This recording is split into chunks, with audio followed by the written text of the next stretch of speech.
Tidak akan bicara tentang rokok, akan tapi kaidah. Kaidah itu sederhana di dalam Islam itu. Kaidahnya sederhana. Antara kalau ada orang masih melakukan sebuah kesalahan, tinggal insaf dan nanti Allah akan beri pertolongan.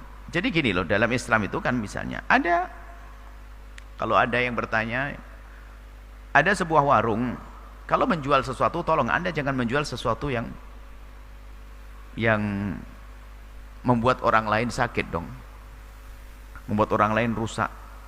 Sehingga kalau ada seorang jual es krim, cuman ternyata terbukti es krim itu adalah es krim yang membahayakan, rupanya ada yang hasud, ada es krim kok kaya banget, duitnya banyak ini, setiap hari pembelinya sampai ribuan, wah ini kaya, ada yang hasud, diambil sampelnya satu es krim, dilihat di laboratorium, ternyata di situ terdapat sesuatu yang membahayakan kesehatan. Nah, karena ini yang hasud, biarpun dasarnya hasud dulu, tidak apa-apa, bukan tidak apa-apa hasudnya, untuk mencapai kepada pelarangan, yang hasud pergi ke kantor polisi, laporan.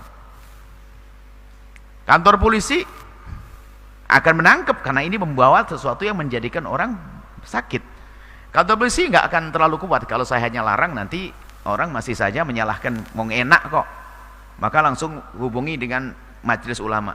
Majelis ulama, ini ada minuman yang membahayakan. Memang senang orang, hanya bentuknya es saja. Mohon maaf, yang punya es krim bukan berarti es krim Anda ini. Es krim Anda masih sehat. Saya hanya sebuah contoh saja. Cuman di dalam ini dimasuki sesuatu yang menjadikan orang jadi senang, kecanduan, senang, tapi ini sangat membahayakan. Tolong Anda ini secara laboratorium ini. Maka Anda sebagai ustadz, tolong Anda memfatwakan bahwa ini minuman haram, minuman di sini. Coba pertanyaannya. Karena majelis fatwa ini melihat bahayanya, maka mengatakan minuman ini adalah haram.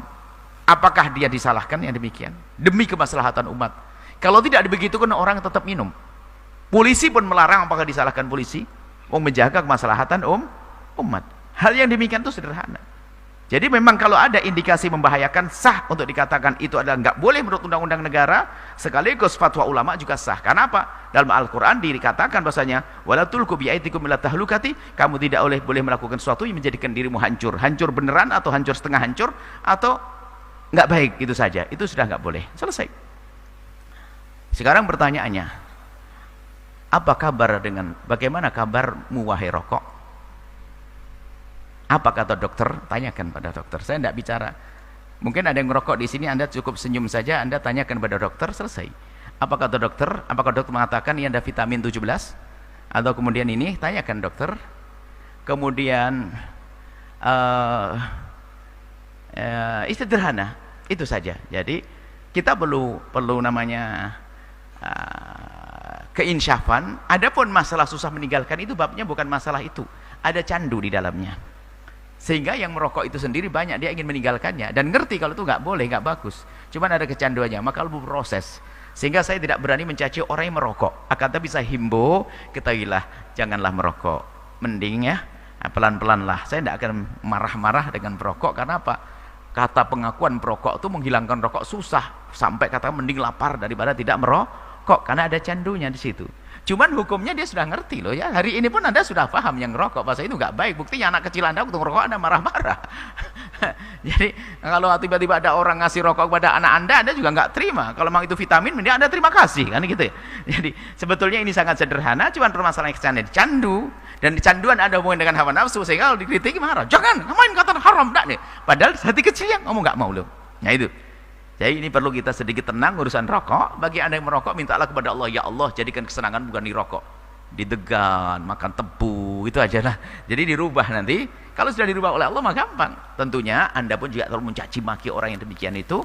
Akan tapi kita doakan semoga dihindarkan daripada merokok. Sudah jelas hukumnya, nggak usah. Kadang-kadang perlu panjang ceritanya, sebab saya tidak mau menyakiti hati siapapun, tapi saya ingin menjadikan orang ngerti siapapun nih. Ya. Apakah setelah itu, setelah Anda hukumi sendiri sudah jelas. Nah, dan apakah itu bohong gitu? Dalam dunia bisnis, kalau saya punya produk, saya punya minuman Al-Bahjah, apakah saya boleh menulis bahwa minuman ini membahayakan, bakal matikan Anda? Kira-kira saya itu orang pebisnis hebat atau tidak? Kira-kira sekarang tulisan di rokok itu benar enggak itu bahasanya rokok membahayakan Anda? Itu tanyakan saya jujur ada. Nah, kalau memang urusan bisnis seharusnya itu nggak boleh ditulis di situ, biar orang tidak takut, kan begitu. Nah, selesai. Jadi biarkan Anda, bagi Anda yang masih merokok, cukup minta pada Allah dan minta petunjuk, minta bimbingan agar segera diganti dengan yang enak-enak deh, bukan yang pahit-pahit. Kemudian bagi yang sudah tidak merokok, tidak perlu Anda sampai mencaci maki, karena ini permasalahannya bukan permasalahan halal haram saja, karena ada candu yang susah untuk meninggalkannya. Maka semoga diberi pertolongan, selesai ya. Enak semuanya, yang rokok pun enggak, ya tetap panas, rokok itu tetap panas itu. Tapi semakin sejuk insyaallah dengan keinsyafan. Wallahu a'lam bissawab.